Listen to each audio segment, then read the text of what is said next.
Shalom, selamat pagi Bapak Ibu Saudaraku semuanya yang dikasihi Tuhan. Senang sekali bisa berjumpa kembali dalam ibadah hari ini. Mari kita satukan hati kita akan berdoa menghadap Tuhan. Kita fokuskan hati kita kepada Tuhan. Bapa, kami bersyukur kepadamu karena kasih-Mu, karena kebaikan-Mu.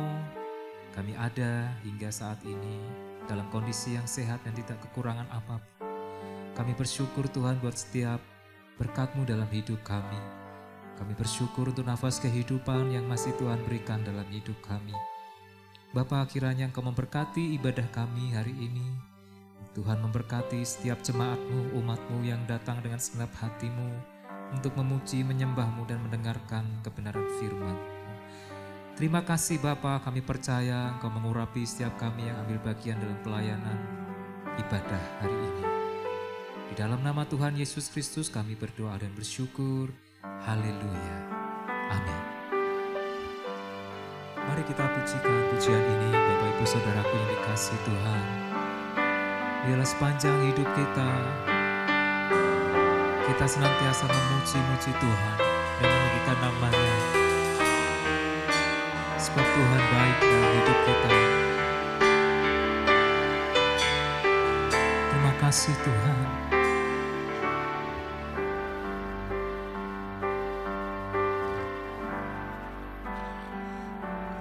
Ya Tuhanku, aku hendak bernyanyi bagi-Mu selama ku hidup.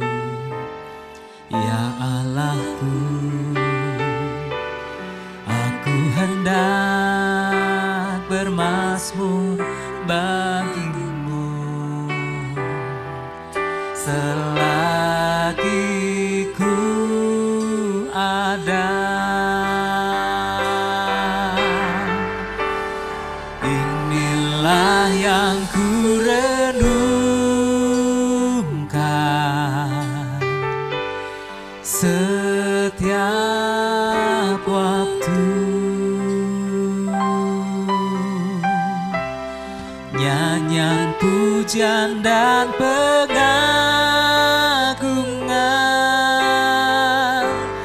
kepadamu.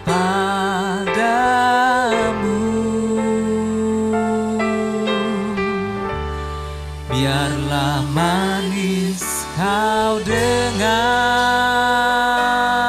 Tuhan, manis kau dengar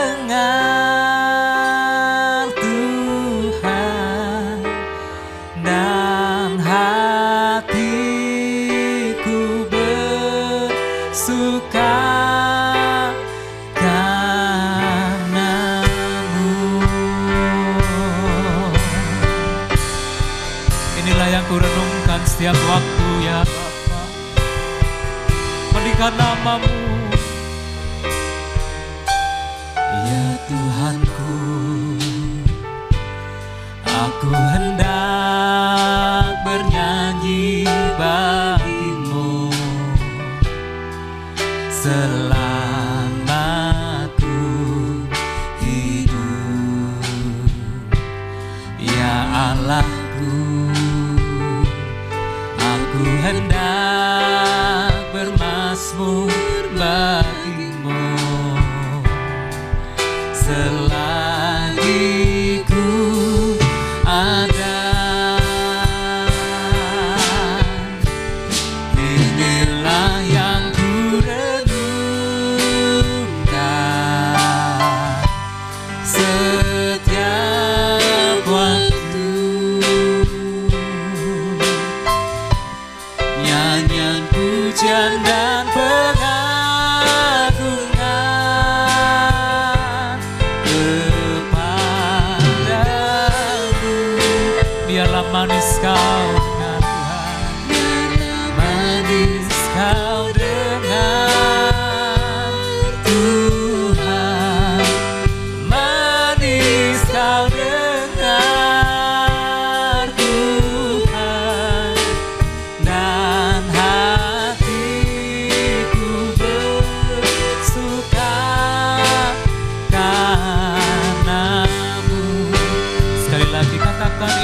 ku renungkan setiap waktu ya Tuhan, setiap waktu. Nyanyian pujian dan pengagungan kepadamu.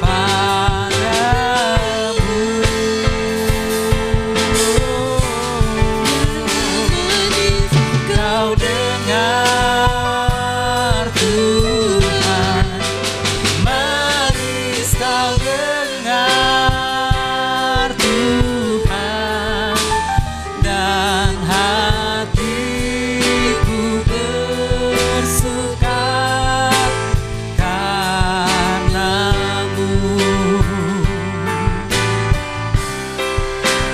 dan hatiku bersuka, dan hatiku bersuka, dan hatiku bersuka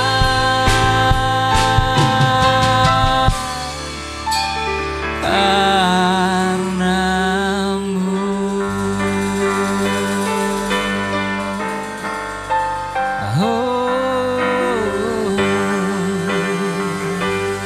Hati kami bersuka karenamu ya Tuhan.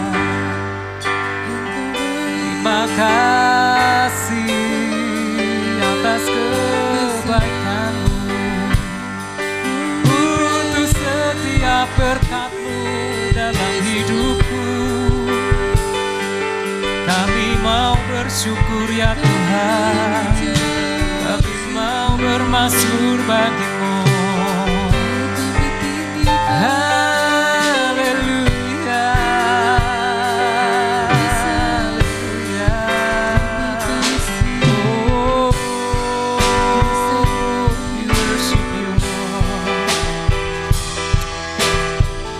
Kami bersyukur buat kasih-Mu, sungguh besar setia-Mu ya Tuhan. Sungguh besar anugerah-Mu, selalu baru setiap hari kasih-Mu ya Tuhan. Kami bersyukur atas kasih-Mu.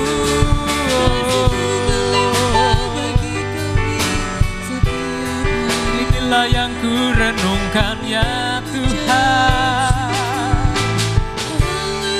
dekat dengan hati-Mu.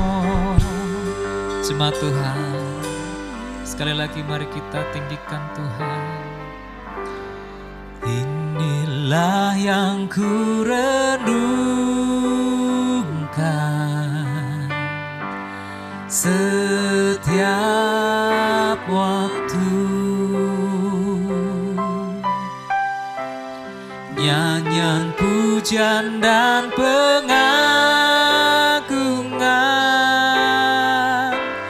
kepadamu.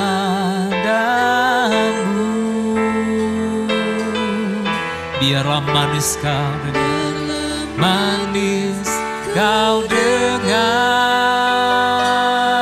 Tuhan, manis kau dengar Tuhan, dan hatiku bersuka karenamu,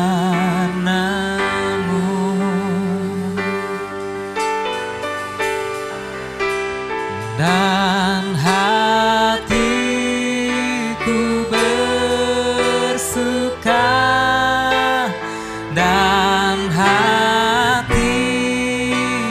bersuka, dan hatiku bersuka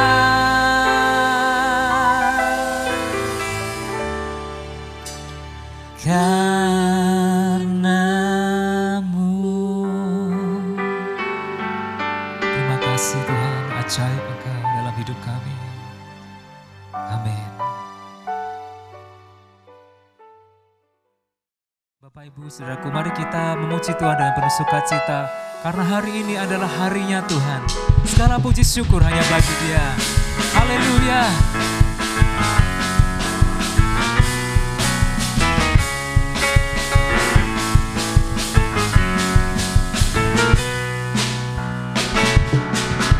Segala puji syukur hanya bagi-Mu Tuhan, sebab Kau yang layak dipuja. Kami mau bersorak tinggikan nama-Mu. Haleluya. Segala puji syukur, segala puji syukur hanya bagi-Mu Tuhan, sebab Kau yang layak dipuja. Kami mau bersorak tinggikan nama-Mu. Haleluya. Soraklah haleluya, soraklah haleluya, haleluya.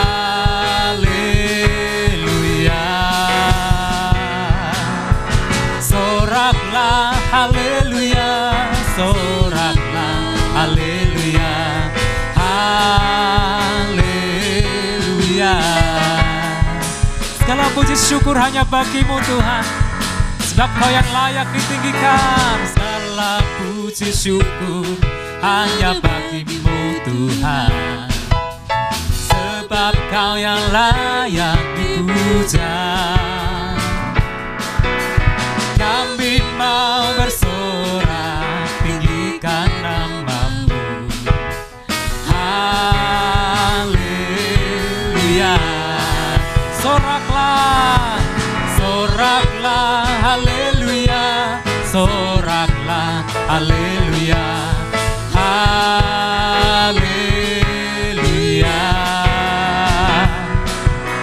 Soraklah haleluya, soraklah haleluya,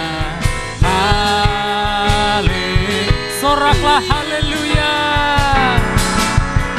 soraklah haleluya, soraklah haleluya, haleluya.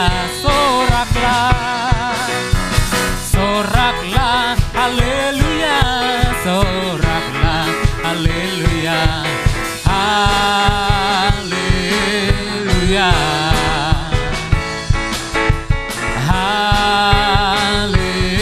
haleluya,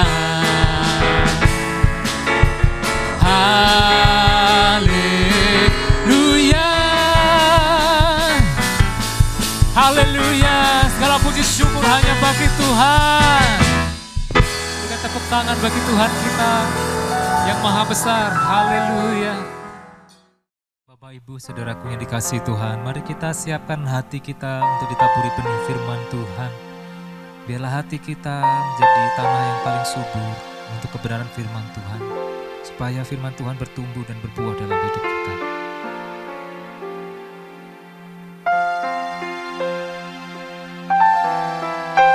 Biarlah firman-Mu Tuhan menjadi pelita bagi kaki kami dan terang bagi jalan kami.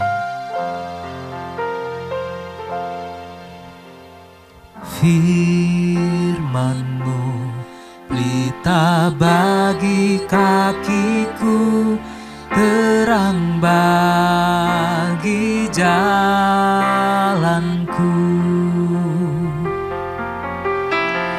Firman-Mu pelita bagi kakiku, terang bagi jalanku.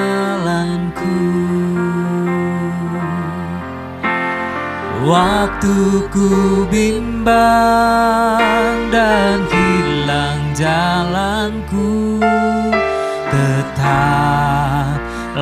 Kau di sisiku, dan tak takkan ku takut, asal kau di dekatku, besertaku selamanya.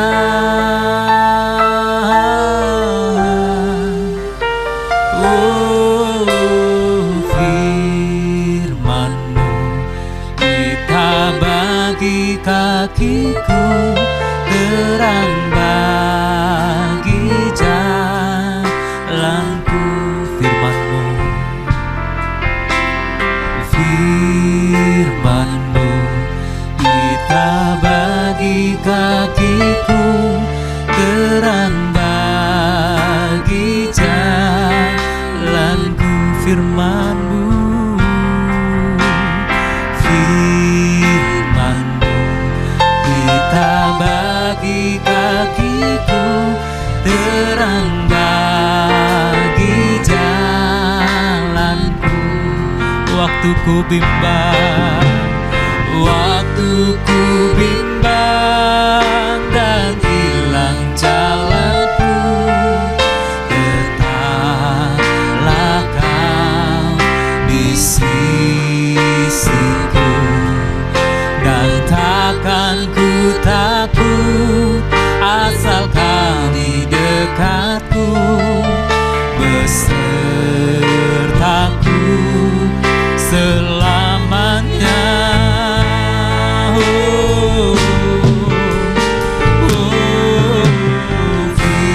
Firman-Mu nyata bagi kakiku, terang bagi jalanku. Firman-Mu, Firman-Mu nyata bagi kakiku, terang bagi terang bagi jalanku, terang bagi jalanku, terang bagi jalanku.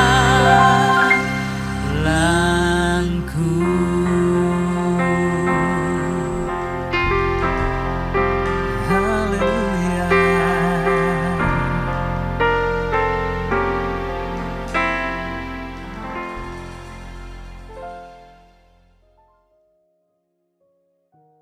Mari kita tunduk kepala sama-sama, kita berdoa. Bapa kami yang di surga, kami berterima kasih kepadamu untuk segala anugerah dan kebaikan-Mu di dalam hidup kami. Biarlah segala pujian syukur yang kami naikkan di hadirat-Mu boleh menyenangkan hati-Mu. Tiba saatnya kami mau mendengarkan sabda-Mu, urapi pemberitaan firman-Mu. Urapi hamba-Mu, pakai lidah bibir hamba-Mu untuk boleh menyampaikan isi hati-Mu. Terima kasih Bapa, di dalam nama Tuhan Yesus Kristus kami mengucap syukur, kami berdoa. Amin. Selamat pagi Bapak Ibu Saudaraku sekalian. Dalam kesempatan kali ini saya menyampaikan berita firman Tuhan dengan tema mencapai potensi maksimal Anda. Saya ingin sharing 5 langkah yang dapat kita lakukan untuk mencapai potensi maksimal kita. Baik hari ini maupun di pertemuan-pertemuan yang akan datang, 5 hal ini atau 5 langkah ini dapat kita bahas satu demi satu. Langkah yang pertama adalah mengenali penghambat. Langkah yang kedua adalah menemukan tujuan hidup. Langkah yang ketiga menemukan kemampuan atau potensi tersembunyi kita. Langkah yang keempat membuat rencana atau goal setting. Dan langkah yang kelima adalah membangun kebiasaan unggul. Saya berharap 5 hal ini kita bisa breakdown satu demi satu, dan dalam kesempatan kali ini kita membahas langkah yang pertama, yaitu mengenali penghambat. Yang pasti bahwa penghambat di sini bukan orang-orang tertentu atau keadaan tertentu, apalagi Tuhan. Sering terjadi dalam hidup kita ketika kita merasa tidak maksimal potensi kita mulai mencari kambing hitam.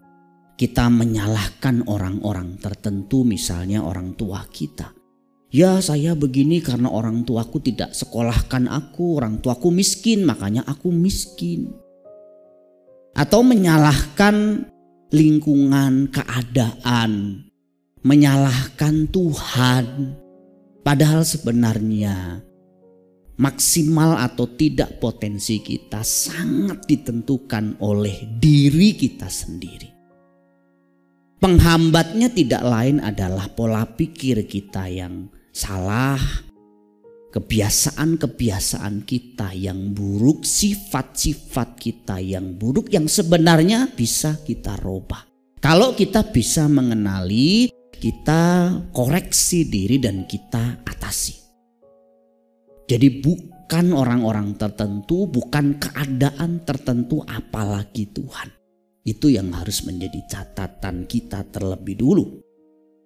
Menurut firman Tuhan, setiap orang pada dasarnya diberikan semacam potensi, talenta, kemampuan khusus sebagai modal dasar untuk dia hidup di dunia ini dan menyelesaikan apa yang menjadi misi Tuhan dalam hidupnya. Tak terkecuali semua diberi potensi itu. Hanya kadang-kadang kita belum tahu potensi kita, atau sudah tahu tapi belum mengembangkan dengan maksimal. Itu nanti kita akan membahasnya. Dalam perumpamaan tentang talenta dalam Matius pasal 25 ayat yang ke-14 sampai 30, kita menemukan di sana pelajaran penting tentang pengembangan potensi. Di sana majikan tersebut mempercayakan kepada hamba-hambanya, ada yang 5, ada yang 2, ada yang 1. Itu adalah gambaran perwakilan dari kita manusia, hamba-hambanya yang juga dipercayakan masing-masing potensi, talenta, kemampuan yang berbeda-beda dengan yang lain. Ada yang 5, ada yang 2, ada yang 1. 5 itu bicara mengenai kepercayaan yang lebih besar. Yang 2 ini sedang-sedang, yang 1 ini mungkin di mata manusia dianggap kecil. Tetapi sebenarnya yang terpenting di mata Tuhan bagaimana kita mengembangkannya. Bukan soal besar kecilnya. Karena Tuhan melihat nanti upaya kita, cara kita berespon terhadap kepercayaan yang Tuhan titipkan, yang Tuhan berikan kepada kita. Itu yang penting. Dari hamba yang dipercayakan 1 talenta tersebut, kita bisa belajar prinsip-prinsip penting. Bagaimana hamba yang dipercayakan 1 talenta tersebut pada akhirnya tidak mengembangkan talentanya, dia hanya menyimpan, mengubur talentanya, sehingga majikannya begitu murka, begitu marah, dan memberikan hukuman yang berat kepada hamba yang dipercayakan 1 talenta ini. Ini gambaran yang menunjukkan bahwa di mata Tuhan potensi talenta yang tidak dikembangkan dengan maksimal, apalagi tidak dikembangkan sama sekali, itu bukan hanya sekedar kelemahan, tetapi satu kejahatan di mata Tuhan. Nanti kita akan memperkarakan, kita akan menghadap tahta pengadilan Tuhan untuk diadili apakah selama hidup di dunia kita telah mengembangkan segala potensi yang Tuhan titipkan, yang Tuhan percayakan kepada kita. Atau selama kita hidup di dunia kita mengubur potensi tersebut. Tentu dalam hal ini kerajaan Allah dirugikan kalau sampai kita tidak mengembangkan potensi kita. Bukan hanya orang-orang sekitar kita yang dirugikan, kerajaan Allah dirugikan. Dan Allah akan menuntut pertanggungjawaban untuk hal tersebut. Dari Hamba yang dipercayakan 1 talenta yang kemudian mengubur talentanya ini, kita menemukan mengenai penghambat hamba tersebut atau penyebab hamba tersebut tidak mengembangkan talentanya secara maksimal. Bahkan tidak mengembangkannya sama sekali. Yang pertama, hamba yang dipercayakan 1 talenta tersebut tidak mengembangkan talentanya karena asumsi jahat atau prasangka buruk lebih mendominasi hati dan pikirannya. Hamba yang dipercaya 1 talenta ini punya asumsi, punya prasangka buruk bahwa sang majikan yang telah begitu baik mempercayakan talenta kepadanya sebagai pribadi yang kejam. Pribadi yang hanya mau ambil untung tapi gak mau kerja keras. Bahasa kasarnya enak saja, saya yang kerja keras, kamu yang untung. Itu kita bisa lihat ayat yang ke-24. Tuhan, aku tahu bahwa Tuhan adalah manusia yang kejam, yang menuai di tempat di mana Tuhan tidak menabur, dan yang memungut dari tempat di mana Tuhan tidak menanam. Bayangin Bapak Ibu Saudaraku sekalian, ada tipe orang seperti ini. Dikasih kepercayaan, tapi kepercayaan yang diberikan kepadanya bukan disambut dengan terima kasih, tapi disambut dengan asumsi atau prasangka buruk. Misalnya, saudara sebagai majikan, saudara kasih kepercayaan kepada salah satu anak buah saudara untuk mengerjakan pekerjaan tertentu atau memberi modal untuk mengembangkan usahanya. Bukannya dia berterima kasih dipercayai untuk mengelola perusahaan atau mengelola harta yang dipercayakan kepadanya untuk mengembangkan usahanya, tapi dia malah berpikir buruk. Dia berpikir bahwa dia diberikan kepercayaan entah uang entah pekerjaan itu hanya semata-mata supaya bos saja yang untung, sementara dia hanya kerja keras. Kan ada tipe karyawan yang seperti itu. Semakin dikasih banyak kerjaan di perusahaan, di kantor, bukannya seneng malah marah. Iri dengan temannya yang dikasih kerjaan cuma 1-2 kerjaan gajinya sama. Sementara dikasih dia 10 kerjaan gajinya kok kelihatannya sama. Padahal ini bicara tentang kepercayaan. Seharusnya semakin bos percaya kepada saudara dengan pekerjaan yang semakin banyak, harusnya kita lebih bangga, lebih senang. Sekalipun mungkin bos belum mempercayakan gaji atau upah, nanti pasti ada masa, ada waktunya. Ada tahapan ujian-ujian yang mungkin harus kita lewati. Gak apa-apa, harusnya kita terima dengan ucapan syukur tanpa asumsi. Waktu bos mempercayakan banyak pekerjaan kepada kita, pikiran kita seharusnya Tuhan percaya kepada saya. Tuhan ingin memaksimalkan saya lewat bos saya. Bos saya mempercayakan banyak hal kepada saya karena dia percaya kepada saya dan ingin memaksimalkan saya. Bukan pikiran negatif. Bos memberikan banyak kerjaan kepada saya karena dia ingin memanfaatkan saya. Saya ditekan seberat-beratnya dengan gaji sekecil-kecilnya. Kalaupun begitu, ada bos seperti itu, percayalah, bos di atas segala bos suatu hari akan mengangkat engkau tepat pada waktunya. Kalau bukan bos itu, ada bos lain yang nanti Tuhan akan kirim. Jadi pikiran kita harus pikiran yang besar, Bapak Ibu Saudaraku sekalian. Orang-orang seperti ini, orang-orang yang punya asumsi buruk, prasangka buruk terhadap majikannya, terhadap orang-orang. Ya, kalaupun ada orang mau nyekolahin dia, kalaupun ada perusahaan mau nyekolahin dia, mau memberi dia fasilitas rumah, mobil atau kendaraan, dia juga punya asumsi buruk. Gak mau ah. Kenapa gak mau? Nanti saya terikat. Ini sama, ini asumsi buruk. Itulah yang membuat orang akhirnya tidak pernah berkembang di dalam hidupnya. Yang kedua, penghambat yang kedua adalah takut gagal atau takut mengambil resiko. Karena dia melihat bosnya itu kejam, bosnya itu hanya ngambil untung semata-mata, dia memilih untuk tidak mengambil resiko. Jadi ada hubungan antara asumsi dan tindakan. Orang kalau asumsinya buruk, tindakan keputusannya juga akan buruk.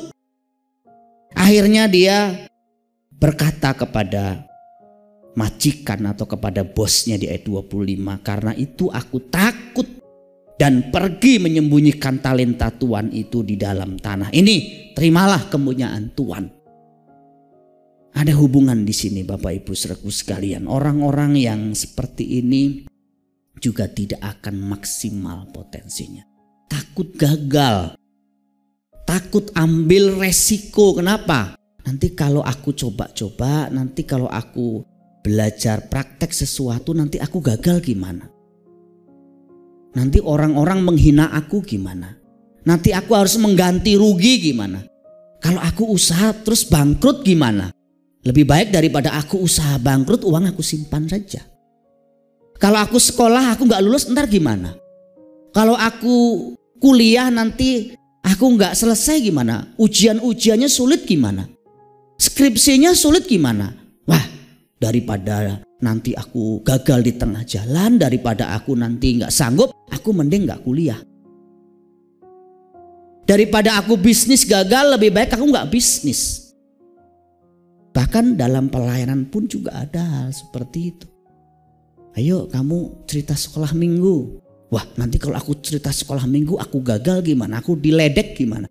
Aku diketawain gimana? Ayo kamu main musik. Kamu belajar ya. Aduh, nanti kalau aku main musik, aku mainnya gak sebagus yang senior gimana? Nanti orang bilang aku apa? Orang seperti ini punya problem emosional yang parah. Takut gagal, takut tertolak. Bagi dia yang namanya kegagalan itu akhir dari seluruh perjalanan hidupnya. Padahal kegagalan itu wajar. Gagal, kemudian coba lagi, gagal, coba lagi. Seperti itu prinsipnya, itu berlaku dalam semua bidang kehidupan. Bahkan sebagai seorang pelayan Tuhan, hamba Tuhan yang membina jemaat, saya juga bisa belajar dari kegagalan-kegagalan di masa lalu. Ketika saya membina jemaat dengan cara begini, ini gak efektif, kurang efektif, saya bisa menggunakan cara lain yang lebih efektif. Gagal, gak apa-apa, belajar lagi dengan kemasan mungkin yang lebih baik lagi. Saya ingat satu cerita mengenai salah satu asisten dari Thomas Alva Edison, penemu bolam lampu yang hari ini kita nikmati karyanya, hasilnya. Satu kali asistennya bermaksud untuk memberikan penguatan, penghiburan kepada bosnya tersebut. Sayang ya bos ya, kita sudah ratusan kali bikin percobaan tapi gagal. Apa jawaban Thomas Alva Edison? Siapa bilang gagal? Kita tidak gagal. Kita berhasil menemukan 700 kali kunci ketidakberhasilan. 700 kali kunci tidak berhasil. Kalau kita menemukan 700 kali kunci tidak berhasil, berarti kita punya potensi menemukan kunci keberhasilannya. Itulah orang yang berhikmat memandang kegagalan. Pada akhirnya Thomas Alva Edison 1000 kali gagal dalam percobaannya menyempurnakan bolam lampu. Berapa kali kita gagal? Berapa kali saudara gagal? Urusan pacaran saja bisa gagal kok. Jangan kalau sudah pacaran gagal gak mau nikah lah. Kenapa? Saya tolak terus, gagal terus. Bangun hubungan belum nembak udah ditolak. Udah kalau begitu saya gak mau urusan sama cewek, gak mau urusan sama cowok. Jangan begitu. Ya, terus mencoba, terus berusaha. Nanti jalan akan terbuka. Kerja juga begitu. Buka usaha gagal gak apa-apa. Bangkit lagi. Belajar dari pengalaman kegagalan. Investasi gagal, coba lagi. Belajar dari kegagalan. Dan itu berlaku untuk segala bidang kehidupan. Yang ketiga, malas. Kalau kita lihat di ayat yang ke-26, Tuhan yang memberikan kepercayaan kepada hamba 1 talenta tersebut berkata kepada hamba tersebut, "Hai kamu hamba yang jahat dan malas." Jadi di mata tuannya, hamba ini bukan saja malas tapi juga jahat. Kenapa? Karena dia bukan hanya berasumsi, tapi dia orang yang tidak produktif, tidak menghasilkan sesuatu padahal sudah diberi kepercayaan sesuatu. Saudara, Allah telah mempercayakan kita segala potensi, fasilitas yang luar biasa. Kalau itu tidak kita maksimalkan dengan baik, suatu hari kita juga akan menerima kata-kata yang sama, "Hai hamba yang malas dan jahat."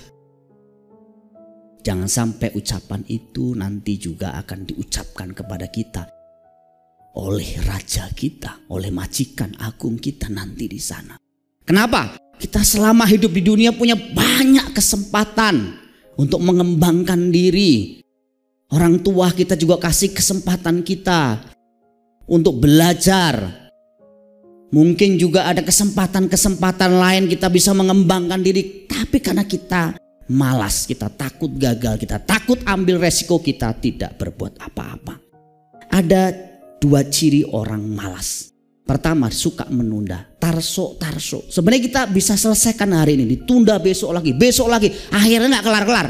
Orang seperti itu juga gak kepake di marketplace. Orang yang suka nunda-nunda itu suatu hari akan kena batunya. Dia gak akan bisa menepati batas waktu, dan orang-orang tertentu kasih proyek dengan batas waktu yang jelas. Gak bisa dipakai lagi. Dunia memang kejam, tapi itu juga prinsip Alkitab. Jadi kalau kita bisa kerjakan sekarang, kerjakan sekarang. Jangan tunda. Termasuk bertobat, melayani Tuhan, berbuat sesuatu yang baik buat sesama kita. Yang kedua, ciri orang malas itu adalah suka beralasan, suka berdalih. Hujan lah, gak ada kendaraan lah, gak ada modal lah, gak ada duit lah, gak ada mentor lah, masih muda lah, orang tua miskin lah, banyak alasannya. Dan itu dicatat oleh Alkitab. Penulis kitab Amsal berkata, si pemalas berkata, ada singa di luar, aku akan dibunuh di tengah jalan. Aduh, gak mau keluar, ada singa. Kalau sekarang gak mau keluar, ada hujan, ada badai, ada macet, ada corona. Udah lah, gak usah ngapa-ngapain di rumah, bangun tidur makan, udah. Orang seperti itu adalah ciri dari orang yang malas. Sebabnya orang malas itu dianggap sebagai ibu dari segala perusak. Rumah rusak karena malas membetulkan rumah yang sudah bocor. Kendaraan rusak, malas ngerawat. Tubuh kita rusak, malas gerak, malas olahraga. Rohani kita rusak, malas berdoa, malas ibadah. Keluarga kita rusak, hubungan keluarga kita rusak, malas punya waktu bangun hubungan. Persahabatan pertemanan rusak juga karena malas bangun hubungan. Jadi malas itu perusak, ibu dari perusak. Masa depan rusak, malas belajar, malas mengembangkan diri, malas kerja. Orang seperti itu gak maksimal. Tuhan mau kita tinggalkan kemalasan kita.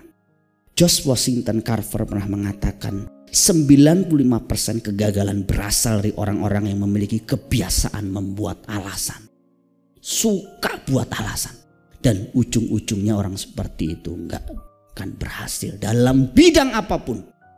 Mau rohani, mau jasmani. Orang yang suka buat alasan tidak pernah akan berhasil. Yang terakhir, anti perubahan.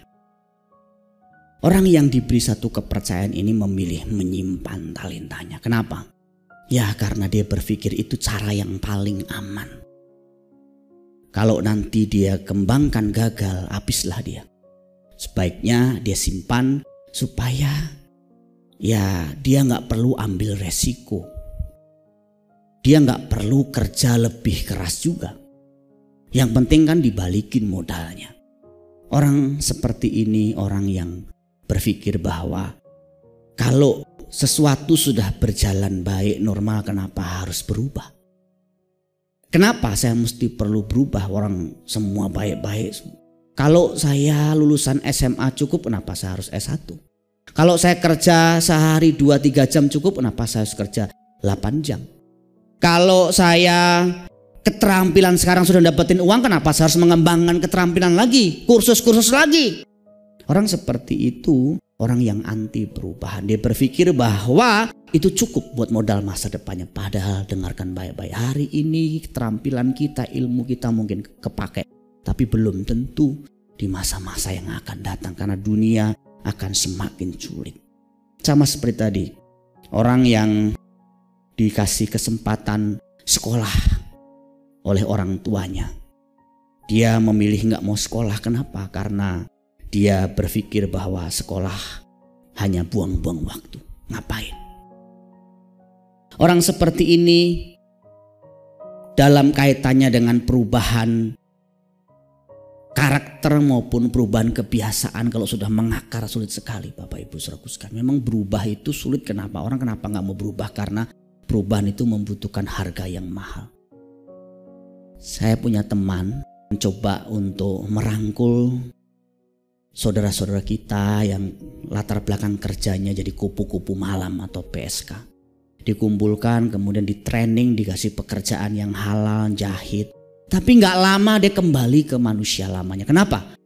Karena dia mau sih bertobatnya, tinggalin kerjaan lamanya. Tapi waktu kerja halal, kerjanya berat, gajinya kecil, pemasukannya kecil, dia akhirnya gak sanggup. Dia kembali lagi ke manusia lamanya. Selalu perubahan apapun memang harganya mahal. Apalagi kalau sudah dapat uang cepet, gampang, jual narkoba, mencuri, korupsi, judi, kemudian harus kerja jujur. Wah, itu memang susah. Tapi kalau kita mau bertumbuh, kita mau maksimal, kita harus berubah. Orang udah biasa ngerokok, udah biasa zina, biasa pakai narkoba, suruh berubah susah sekali. Tapi perubahan itu harus kalau kita mau maksimal. Itu yang saya sharingkan hari ini mengenai penghambat dari pemaksimalan potensi kita. 4 hal ini kita bisa cek. Apakah kita punya asumsi buruk atau prasangka buruk? Kalau ada, kita belajar singkirin. Apakah kita tipe orang yang takut gagal, takut mengambil resiko? Yuk coba kita belajar untuk mengambil resiko, belajar untuk tidak takut gagal, belajar juga dari kegagalan-kegagalan dan menjadi lebih berhikmat. Apa kita tipe orang yang malas, suka menunda, suka berdalih, suka bikin alasan? Kita bertobat. Dan apa kita tipe orang yang anti perubahan? Yuk kita belajar untuk membuka pikiran kita dan berkata, Tuhan ubah aku, bantu aku berubah. Merubah apa yang bisa aku rubah. Warna kulit kita mungkin gak bisa dirubah. Tinggi badan kita mungkin sudah gak bisa dirubah. Orang tua kita, status suku kita, sosial kita mungkin gak bisa dirubah. Tapi karakter kita masih kita bisa rubah. Masa depan kita masih kita bisa rubah. Potensi keterampilan kita bisa rubah. Dan dengan pertolongan Tuhan kita pasti bisa. Tuhan kiranya memberkati kita sekalian. Amin. Mari kita tunduk kepala sama-sama, kita berdoa. Bapa kami yang di surga, kami mengucap syukur, kami diingatkan betapa pentingnya kami mengenali penghambat dari kemaksimalan potensi kami. Ampuni kami kalau selama ini kami masih punya banyak asumsi prasangka buruk terhadap orang-orang tertentu, keadaan tertentu, bahkan kepada Tuhan. Ampuni kami Bapa. Ampuni kami kalau kami selama ini masih takut gagal, takut mengambil resiko. Kami ada dalam zona nyaman dan tidak mau mengambil keputusan penting untuk mengembangkan diri. Ampuni kami Bapa kalau kami malas. Ampuni kami kalau kami anti perubahan, punya pola pikir yang tertutup. Tetapi hari ini kami mau mengambil keputusan untuk kami membuka diri kami. Bukan seperti hamba yang diberi kepercayaan 1 talenta yang menyimpan talentanya dan tidak berbuat apa-apa. Kami mau menemukan apa yang menjadi talenta, potensi, kemampuan yang Tuhan berikan kepada kami, dan kemudian mengembangkan semaksimal mungkin untuk memuliakan nama Tuhan, untuk menyelesaikan apa yang menjadi misi Tuhan dalam hidup kami di dunia ini. Terpujilah namamu Bapa, berkati pemberitaan firman-Mu ini. Setiap kami yang mendengar firman Tuhan boleh diberkati.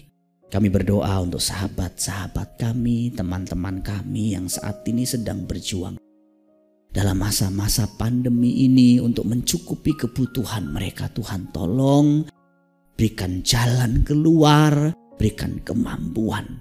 Juga bangsa dan negara kami, Bapak Presiden dan jajaran tim yang mengurus urusan pandemi dan bagian-bagian yang lain, Tuhan tolong berikan kepada mereka hikmat.